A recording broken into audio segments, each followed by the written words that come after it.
Ceddane Rafaela electrified Fenway Park with a walk-off home run against the Rays, while Cody Bellinger gave the Cubs a rude awakening to the Bronx. This is MLB Game Night.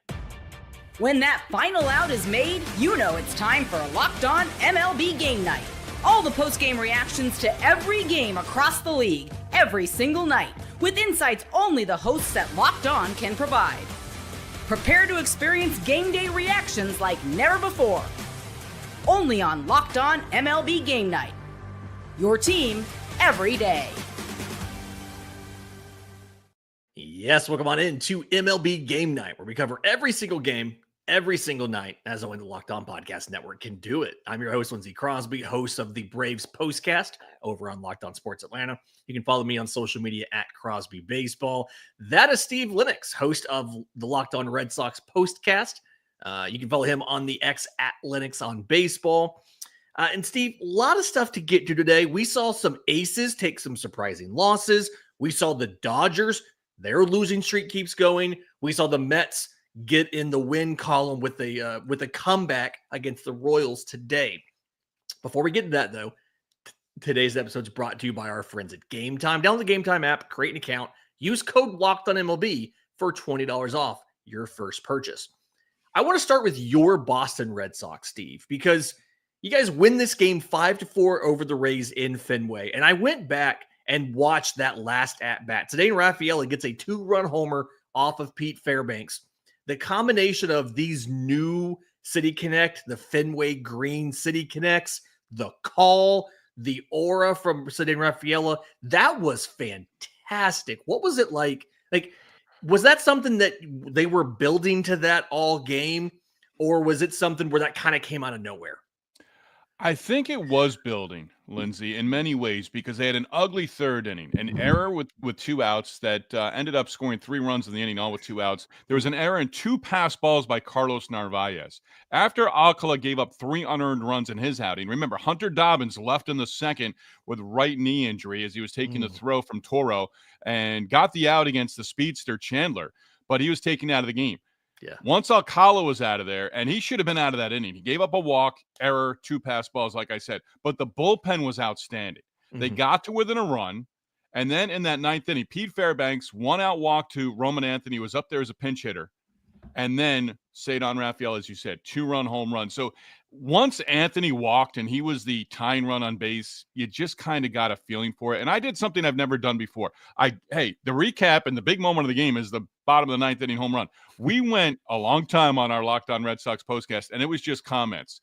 And the biggest takeaway is Ceddane Rafaela is growing up in front of Red Sox fans, right in front of their eyes right now, because 8 straight games with a hit, 7 straight games. He had 3 RBIs in the game, 7 straight games with at least 1 RBI. Yeah, having that kind of consistent production like that. I mean, I made the comparison last night. Him and PCA, they're remarkably similar on StatCast, and the difference is PCA's getting the results, and Rafaela hadn't quite gotten them this year.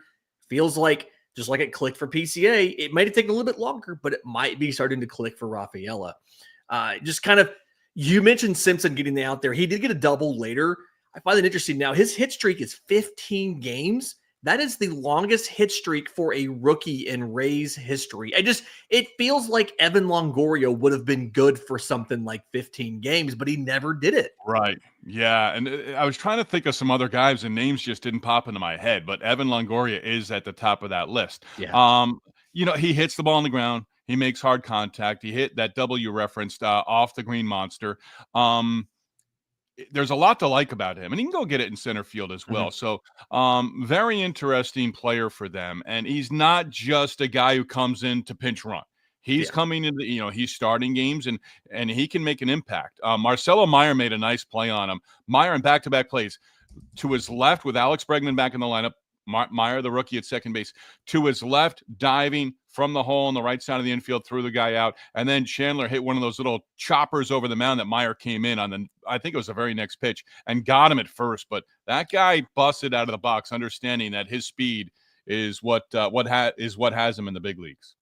Yeah, I mean, it says here his last he's batting 309 in the majors this year because that speed is there. And then, like you said, he's adding defense, he's adding base running.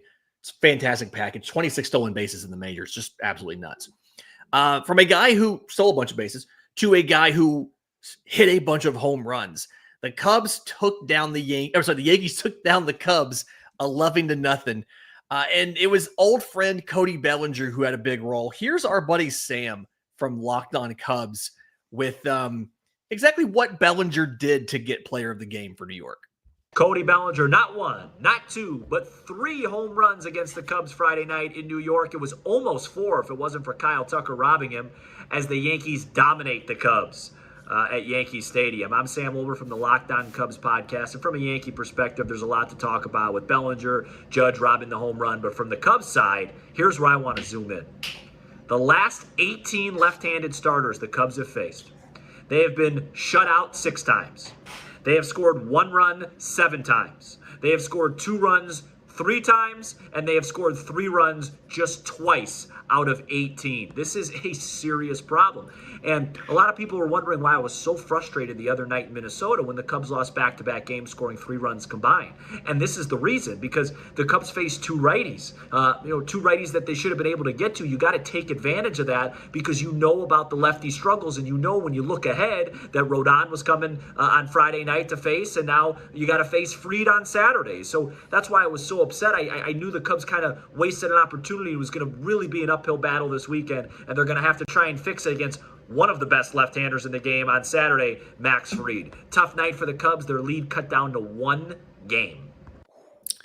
That is a lot closer than maybe I realized it was coming into the show today. Carlos, he mentioned Rodon and the Cubs struggles against them. Rodon's now 10-6. He goes 8 scoreless with 8 strikeouts, 4 hits and a walk. He had some great notes here. 6 scoreless out into the year, 7th time where he just fantastic stuff here. Who is having a bigger resurgence this year? Carlos Rodon or Cody Bellinger, who everybody kind of thought he was maybe a little overpaid in Chicago, but right now 16-game hit streak, 28 hits, 16 RBI, 6 home runs in this streak. Who is having the better year, Carlos Rodon or Cody Bellinger? I was listening to New York radio on Friday, which I should have my head examined, but I did. The Yankees have won 5 in a row now, and Bellinger had that play. The double play against the Mets. Yeah. Where that was like an eye-opener, and that really got them going. So he's sort of on the tip of my tongue and the front of my brain right now. Mm-hmm. But Rodon, you need him. I mean, The Yankee, in that lineup, you can have a different guy beat you every night. But the Yankees really need Carlos Rodon. So 10th win on the season now. Sam has been clamoring about this, and the Cubs struggles against left-handed starters for a while. Yeah, so, yes. Where they at a right-handed bat, I mean, that seems like it's got to be one of the top priorities for them. But I would say Rodon, just because with all the injuries they've had with their starters, you've got to get length from him. And you've got to get more wins from him in the second half. This can't be 10 wins and you end up with 13 come late September. Wouldn't it be funny if the Yankees and Cubs battle on the diamond, but then also end up battling for Eugenio Suarez for third base, a righty who can hit a bunch of home runs, and they're both trying to get him to their third base openings? Okay, let's go to my team real quick. Braves at Cardinals. Actually, a happy one here. Braves take this 6-5. This was a really weird game, Steve. First couple innings, it was just runs by everybody. Grant Holmes gives up. He goes 3 innings. Matthew Liberatore goes 3 innings. When those guys leave the game, no runs are scored the entire rest of the game. It becomes a pitching battle between the bullpens. Sean Murphy's the hero for Atlanta. He had 2 home runs. This was the second time in the last week where Atlanta has sat Marcell Ozuna from the designated hitter role and played one of their 2 catchers at DH. In this case, Murphy was the DH. Rookie Drake Baldwin was a DH in Sacramento. And it's worked out every time. And so, you're in a situation here where Atlanta needs to find offense. They've been struggling. I wonder, you're not going to be able to trade Marcell Ozuna at the deadline if he can't get playing time and show that he can hit before the deadline. But Atlanta's trying to walk this line of we need to get offense. We need to showcase him for a trade. We need to get Baldwin in the lineup so he can win Rookie of the Year. It's a tough place to be. Something to flag real quick. Austin Riley left this game in the fourth with lower abdominal tightness. No idea what that could be. That's all that we got from the team. Could be diverculitis. It could just be, some food poisoning. No clue. Could be out for 2 weeks though. If you're gonna miss if you're gonna miss some time, this is the time to do it, right? Because you missed 2 games, and you have a week of the All-Star break. So right, we'll your All-Star break might be miserable. It might be miserable, but at least you're at home for it, right? Yeah. As soon as a guy, if I'm a team calling the Braves, I'm not calling on Ozuna. I'm really not. Last year's Ozuna, who hit 300, that guy, This one, since his injury, I think it was late, mid-May. Since his injury, he's been one of the worst hitters in baseball. And he says that it's not bothering him. It's like something in his hip. He can still play through it. It's like, well, maybe you shouldn't play through it if you're going to have an OPS in the low sixes, when your only job is to be a designated hitter. It is to hit. That's all you're here to do. All right. A guy who is there to pitch and pitch really well and surprisingly didn't do it. Mariners at Tigers. Mariners won this 12-3 in a Tariq Skubal game. It's a Skubal game. He gives up 4 earned runs in 5 innings and takes the loss. He was, the last time he took a loss, Steve? Yeah, early April against a team that he faced on Friday. Against the Seattle Mariners. I don't know what it is about the Mariners having his number, but they have his number. Cal Raleigh gets 2 more homers. Steve, my question for you. 38 home runs for Cal Raleigh. The record in baseball before the All-Star break is Barry Bonds' 39 in 2001. Is Raleigh going to get 2 homers in these last 2 games to break that record? I would say no, because I think he'll probably sit either Saturday, Sunday. I think he probably sits on Sunday. So yeah, I think he's got 1 more game. I wouldn't pitch to this guy. The next home run he hits should be in Atlanta on Tuesday or Monday rather, in the Derby. Monday, the Derby. Yeah. It might be a little tough for him to get one tomorrow. This is George Kirby versus Casey Mize. Casey Mize was just added to the All-Star team as a replacement. He had put up a 2.84 ERA in his last 7 starts and a 2.63 on the season. So gonna be a little bit difficult. He has given up 11 home runs. We'll see what happens.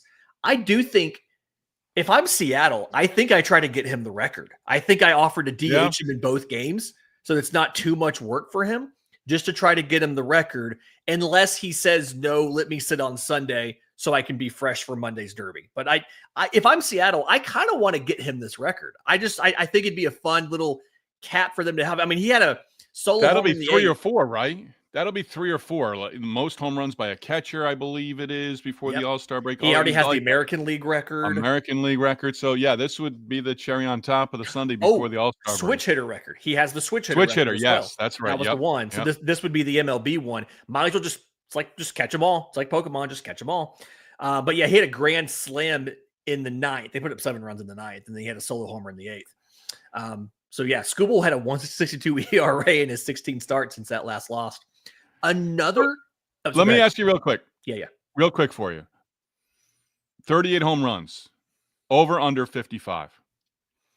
I feel like a catcher's going to slow down over the summer. Yeah. It's so hot, but they can DH him. They have enough catching depth with Mitch Garver and everything. They can DH Raleigh.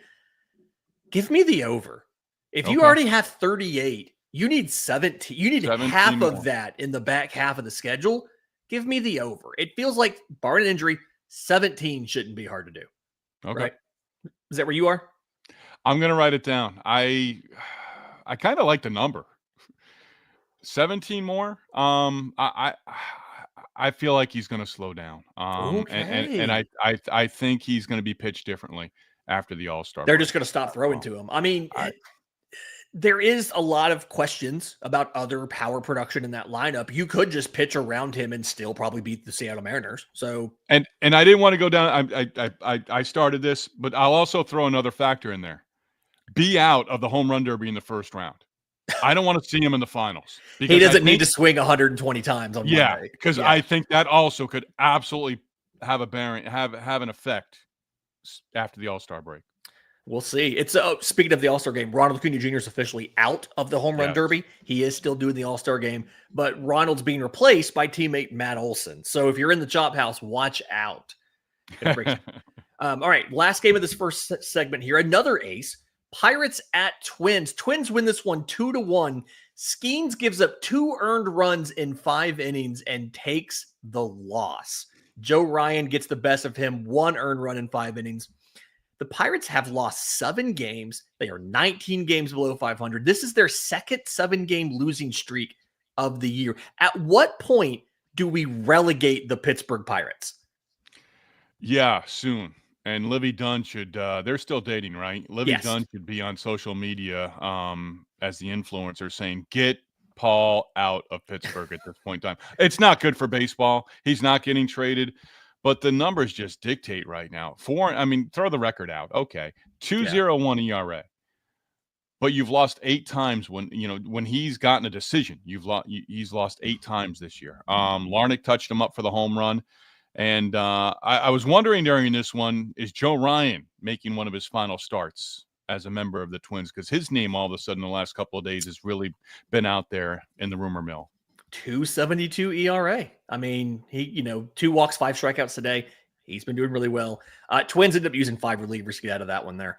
All right. In just a second, Guardians White Sox had a double header. We've got reports from both of those. We'll break that down next, right here on MLB Game Night. Get the supplies you need from the site made for the skilled trades, Supply House. Whether you're in plumbing, HVAC, or electrical work, Supply House is the reliable way to order products online. Their easy-to-use website is packed with helpful resources and the latest product info to help you get the job done right. Plus, with a complete inventory of over 200,000 parts from 400-plus top brands, you'll find exactly what you need delivered fast from coast to coast. If you need help with an order, Supply House offers expert support and industry-leading service, so you'll always talk to a real person. For trade pros looking for an extra edge, their free Trade Master program offers exclusive perks like a dedicated phone line, free shipping, and discounts on every order. Thousands of skilled professionals are already taking advantage, and now it's your turn. Join the Trade Master program today at supplyhouse.com/TM. Start ordering your plumbing, HVAC, and electrical supplies with just a few clicks. Plus, use promo code SH5 for 5% off your order. That's at supplyhouse.com. All right, Steve. Guardians White Sox doubleheader because of rain yesterday. Game 1 was a 4-2 win by Cleveland. We've got reports from both of these. Here is Justin Latta of Locked On Guardians about the surprising power production in Game 1. Worried about a letdown in Chicago after the Guardians swept the Astros in Houston, but none of that in Game 1 of the doubleheader on Friday after Thursday's rainout. It's Justin Latta of Locked On Guardians. Logan Allen, 1 2-run homer, had some high pitch counts early on, pitched himself out of trouble, got through 6 innings, which was really important in the first game of the doubleheader. He handed the ball off to the big 3 of Cade Smith, Hunter Gaddis, and Manuel Clase. They get the job done in Game 1. Angel Martinez continues to be hot. Another home run. He has homered also in 3 games, going back to the Houston series twice and in this one as well. Daniel Sheeman added a home run. The Guardians played a really clean game. Really solid pitching effort, really solid hitting effort, some long balls. It was really important. Really good to get Game 1 of that doubleheader, and the bullpen was not overly taxed. The extra guys, or the main guys, will not be available in Game 2 of the doubleheader, but they'll be able to have a shot to sweep the doubleheader with Gavin Williams on the mound. We'll see what happens there. But always good to get the first game of a doubleheader. Tune in to Locked On Guardians, wherever you get podcasts for more. I want to go ahead and just, before we even discuss the game, play Game 2, because I like that Justin's perspective was between the two. So if you weren't watching these, you don't know what happened yet. Little suspense here we're building. Here's my friend Jeff Ellis from Locked On Guardians about Game 2 versus the White Sox. Cleveland Guardians drop a very winnable game tonight. A game they were winning late and lost, which has been the story this year and was not last year. I'm Jeff Ellis of Locked On Guardians, and let's get into a heartbreaker. I call it a heartbreaker because after the 10-game losing streak, this team was starting to build momentum. They had won 4 in a row. You had that hope, I know we all did, they were going to get to a 7-game winning streak after that 10-game losing streak. Well, it's not going to happen. The offense did enough. They hit the 4-run magical number. Gavin Williams was not as sharp as he has been of late, but he also did enough. The bullpen, in many respects, did enough as well. They had to cover a lot of innings in this game. There's 2 particular plays that stand out, both involving Kyle Manzardo. Not to bury him as he's coming back. Daniel Schneemann maybe should have hold on to the ball, but you do count on your first baseman and be able to handle a hop. Getting out in this game is over. When the bases are loaded with 1 out, the one thing you don't need is a double play. There were a lot of chances to win. It was the second bases loaded opportunity against a wild pitcher. Cleveland just couldn't take care of business, and that has unfortunately been the story this year. The thing that I find interesting here in these 2 games is game 1, they go 0 for 2. The Guardians go 0 for 2 with runners in scoring position. Yeah. Game 2, they go 0 for 2 and they win. Because they runs via homer. Game 2, they get 16 chances and they go 2 for 16, leave 14 on base, including loading the bases in the 10th. And they lose, scoring 4 runs both times. Just, it feels like Cleveland has this ceiling offensively that they just can't seem to get through. And they have a certain number of hits they're going to get out of their lineup. Can they get them all at the same time to get some runs across the board? That's the question. Yeah, and we talked about it on Thursday with the Braves and Athletics in Sacramento in an extra inning game, just the ineptness that big league clubs have in extra innings, and not being able to move the runner over. We know the visiting team should, your want is to score more than 1 run. Put multiple runs up in that top half of the inning extras, and it just doesn't happen so often. And it's not just your team. There are many teams around baseball that are doing that this year or not doing that in those situations. Yeah, it's almost become an epidemic. It's the situational baseball isn't quite always there. A team that did capitalize on some situations late, Mets at Royals in Kauffman Stadium. Mets score 3 in the 8th and 4 more in the 9th to win 8-3. They were down 3-1 going into the 8th. They needed this. They were swept on Thursday in that doubleheader against the Orioles. But Mark Vientos, 3-run double in the 8th, and then Francisco Lindor, 3-run homer in the 9th. Juan Soto gets a solo shot.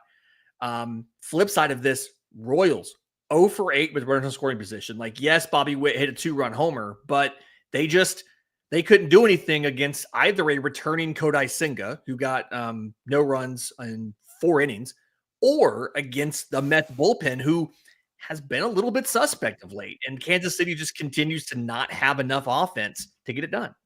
Yeah, and they let Senga off the hook early on in the game because he sort of wiggled in and out of trouble on a couple of occasions. You mentioned the 4 innings, but he didn't give up a run. And, it's been the same story with the Royals offense all season long. Michael Wacha made the start. And again, like Joe Ryan earlier with the Twins, is Wacha, in his final days, final month, you could say, in a Royals jersey. Yeah. All right. We're supposed to get, I believe we're going to have Sean Manaea back for one of these 2 starts over the weekend. Sunday, there you go. I've noticed this with the Mets. They bring these pitchers back. It feels like maybe a little bit earlier than you were expecting. Do you think it's because of the All-Star break that we'll bring back Senga? We only get 4, the bullpen can cover it. We're going to have a couple days off early next week. Is it because of that they're bringing both guys back at the same time? Yeah, I think Manaea was at the end of his rehab assignment, and I heard the Mets broadcast on SNY talk about Manaea and Clay Holmes, are expected to piggyback. So on Sunday, you'd think, one goes 4, one goes 5, or vice versa. But, best case scenario is they just use 2 pitchers on Sunday. And if you're using Holmes, that's a guy, if you got him in the 9th inning, you don't have to use Diaz. He's got closer experience, so he understands how to get those final 3 outs. Absolutely. All right, little rapid fire here on some of these games. Rangers at Astros. We're going to call this the Texas series. They probably have a name for it. We'll call it the Texas series. Rangers win this one 7-3. Adolis Garcia, Wyatt Langford get homers. Langford had 4 hits and a stolen base. Jack Leiter does enough to win, 5 1/3, 3 runs. but four relievers combined for 3 2/3 scoreless. The relievers really seem to do a lot of work across baseball today. Astros promoted Bryce Matthews from AAA for the start. He goes 0 for 4 with 3 strikeouts. I always hate to see that, but local kid, born in Houston, I think he's going to be fine in the long run. Give him a little bit to get comfortable. Former Nebraska product. Moving on. Yep. Blue Jays A's in West Sacramento. Blue Jays back in the win column. Hold on and beat the Athletics 7-6. Jeff Hoffman gave up a home run to Max Muncy in the 9th inning. Second run scored on a wild pitch. Then he gave up an RBI base hit to Brent Rooker, but he struck out Kurtz to end the game. Blue Jays continue to roll. 6 runs in the 5th inning, and they have now won 11 of 12. Max Scherzer, 41 on July 27th, so you've got a couple more weeks to get him a birthday card. Went 6 innings, gave up 3 runs, gave up 2 home runs to Kurtz and Soderstrom, both in the 6th inning, but picks up the victory, his first with Toronto, and win number 217 as a big league pitcher. I know it's only his 4th start, but it's just wild to think about his first win coming in late July or mid-July. That's wild to me. All right, Dodgers, Giants. Dodgers are down bad. Giants take the opener 8-7. The Dodgers have now lost 7 in a row. Willie Adames gets 2 hits. He has a homer and 3 RBI. Young-Hoo Lee has become a fantastic center fielder and an offensive threat for them. 3 hits, 3 RBI. Dom Smith gets a solo homer. It was something where Dustin May, as vicious as his stuff looks, sometimes he has games like this. 4 2/3, 7 earned runs. Flip side, Logan Webb gives up 6 earned runs in 5 1/3 and gets the win. Just really weird pitching day, kind of all around baseball for different reasons. But that was one I absolutely did not expect to see. They're going to have another matchup, obviously, tomorrow. Shohei Ohtani versus Landon Rupp. We'll see the piggyback for Ohtani and how deep he can go in the game. And in just a second, I want to get into Phillies Padres, because this one was another letting guys off the hook situation. We'll talk about that next, right here on MLB Game Night. Have you ever decided at the last minute to head to a ball game with friends and family? Maybe it's game day and you suddenly realize you want to be in the stands. That's exactly where Game Time comes in. It's the easiest way to grab last minute tickets without the stress. Game Time makes it possible because Game Time makes buying tickets fast and simple. Prices on the app actually drop the closer you get to first pitch, and they've got incredible last-minute deals, clear seat views, and a lowest price guarantee that takes all the worry out of buying. My favorite use for it, you can see the seat view, so then you can check the maps and see where is the sun going to be in the ballpark in July while I'm sitting here for this baseball game. I want it to be behind the grandstand, behind me, where it's not in my face, getting me in the sun, getting me overheated, right? So take the guesswork out of buying tickets with Game Time. Download the Game Time app, create an account, use code LOCKEDONMLB for $20 off your first purchase. Again, create an account, redeem code LOCKEDONMLB for $20 off. Download the Game Time app today. Last minute tickets, lowest price, guaranteed. All right, Steve, 5 minutes, 5 games. We can knock this out. Phillies at Padres. Padres win this one 4-2. Manny Machado end up being the game-winning hit. Solo homer in the 8th. 17th of the year, 55 RBI for him. But a lot of home runs here. Nick Castellanos solo shot in the 2nd. Kyle Schwarber solo homer in the 3rd. That's his 30th of the year. 4th straight season with 30 or more home runs. Not bad for a guy that got non-tendered. I think it was by the Cubs, if I remember right. But just another one. 5 San Diego relievers out there. 4 1/3 scoreless. Phillies loaded the bases against Jason Adam in the 8th. Could not do anything there. Robert Suarez locks it down for the save, his 29th. And this tomorrow, Zach Wheeler versus Yu Darvish. Fun matchup for everybody there. Yeah, Darvish could be a big piece for them after the All-Star break. It's like making a trade. Yeah, and there are a lot of teams like that. I mean, we just talked about Scherzer earlier with the Blue Jays.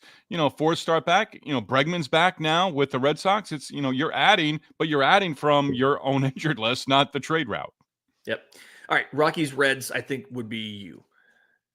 All right, we'll go quick with this one. Rockies are running the 8th inning. He beat the Reds 3-2. Hey, their 22nd win on the season. Hunter Goodman scored the go-ahead run against the Reds on a wild pitch. Chase Burns for the Reds got lit up a couple of starts ago against the Red Sox. No decision, but 6 innings and a career high 10 Ks. Gave up a 2-run home run to Ryan McMahon. That in the 4th inning. McMahon did have a 3-hit game for Colorado. 29 combined strikeouts in that one. That's nuts. All right, Diamondbacks at Angels. Angels win this one 6-5. Travis d'Arnaud walks it off with an RBI single, but Nolan Schanuel, Luis Rengifo, 3 hits each. Zach Neto, Juan Moncada both homered in the first. Like 6 walk-off wins for the Angels this year. Flip side, this is the 19th one-run loss for the Diamondbacks, and that happened despite Randall Grichuk having 3 hits, 3 RBIs, and 2 homers. So just a nightmare season. Zach Gallen versus Yusei Kikuchi tomorrow, so they don't even get the advantage of a great pitching matchup in their favor tomorrow because Kikuchi is LA's best starter. Well, it's interesting right now, Lindsay, with the Baltimore Orioles. They were 18 games under 500 on May 24th. They won at home against the Marlins on Friday night, so they've now won 3 in a row, 6 of 7. If they can win the final 2 games of this series, they're going to go into the All-Star break 5 games under 500. They would be 45-50. Jordan Westberg, 3 hits, RBI, 3 runs scored. Ramon Laureano, 3 hits, double, 2 RBIs. Ryan O'Hearn, 2 hits, a double, 2 RBIs as well. I can't believe the Orioles are within striking distance of 500. And I think the break comes at a good time because it's almost like they can refresh and get ready to go to start after the All-Star break. I don't know that they ever get there, but they're still got a long way to go to catch the rest of the teams in that division who are all 3 in the wild card spot ahead of the Blue Jays right now. It's amazing how we thought they were going to sell a month ago. And now it's like they might buy at the deadline to try to get the race here. All right, final game of the night, Nationals at Brewers. Brewers put up a 6-run 3rd inning to win this one 8-3. They've won 5 in a row now. Christian Yelich, 19th home run. Andrew Vaughn, his 7th. DL Hall was the opener in front of Quinn Priester.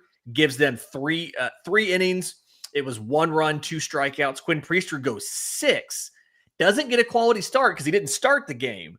But he goes the last 6 innings. I guess technically he either gets a win or a save. Last 3 innings, you get a save there. Nationals are 8-23 over their last 31 games, which is just tough. Mitchell Parker, 7 earned over 4 2/3. He's now 5-10. And the thing that I'm going to leave with here, and I want to give you a second too, pitching matchups tomorrow. We saw Skeens and Skubal today, but like we get we get DeGrom versus Framber Valdez tomorrow. We get all kind of fantastic matchups all day. Frankie Montas, Lorenzen, Shane Baz, Garrett Crochet. Tons of fun matchups. I'm really excited to see what happens in baseball tomorrow. Yeah, and couple of those pitchers in those big pitching matchups are going to have ugly lines, like Mitchell Parker. But there's going to be a couple. I'm really looking forward to Baz and Crochet, especially the way the Rays lost on Friday night. Yeah. Shane Baz needs to go out there and give them as much as he can. You've got to let him empty the tank. I think the classic one's going to be Valdez versus DeGrom, but I'm secretly waiting. Casey Mize versus George Kirby is going to be a heck of a matchup, and it's 1:10 p.m. Everybody's going to be able to watch before their games come on. All right, for Steve Lenox, I'm Lindsay Crosby. This has been MLB Game Night.